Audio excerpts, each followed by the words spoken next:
اعوذ باللہ من الشیطان الرجیم بسم اللہ الرحمن الرحیم۔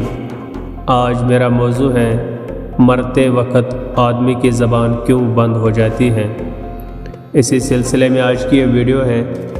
آپ سب سے گزارش ہے کہ اس ویڈیو کو اینڈ تک ضرور دیکھیے گا، اور اگر یہ ویڈیو پسند آ گئی تو لائک، چینل کو سبسکرائب اور بیل آئیکن کو پریس کرنا نہ بھولیے گا، اور اس ویڈیو کو اپنے دوستوں تک بھی شیئر کیجیے گا۔ شکریہ۔ روایت ہے کہ مرتے وقت فرشتوں کو دیکھ کر آدمی کی زبان بند ہو جاتی ہے تو 4 فرشتے اس کے پاس آتے ہیں اور سلام کرتے ہیں۔ پہلا فرشتہ سلام کرنے کے بعد کہتا ہے، اے اللہ کے بندے، میں تیرے رزق پر موکل تھا، میں تمام زمین پر تلاش کر آیا ہوں، مجھے تیرے رزق کا لقمہ کہیں نہیں ملا۔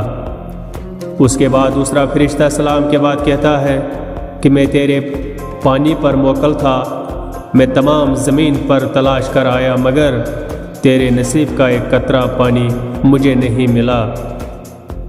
تیسرا فرشتہ کہتا ہے کہ میں تیری سانس پر موکل تھا مگر اب زمین پر کہیں بھی ایک سانس نظر نہیں آیا۔ پھر چوتھا فرشتہ کہتا ہے کہ میں تیری عمر پر موکل تھا، اب زمین پر تیری عمر کا کوئی حصہ موجود نہیں۔ اس کے بعد نامہ اعمال اس کو دکھاتے ہیں۔ اس وقت میت کی آنکھوں سے آنسو جاری ہو جاتے ہیں، وہ دائیں بائیں دیکھتا ہے اور نامہ اعمال پڑھنے سے ڈرتا ہے۔ اس کے بعد ملک الموت اس کی روح قبض کر لیتے ہیں۔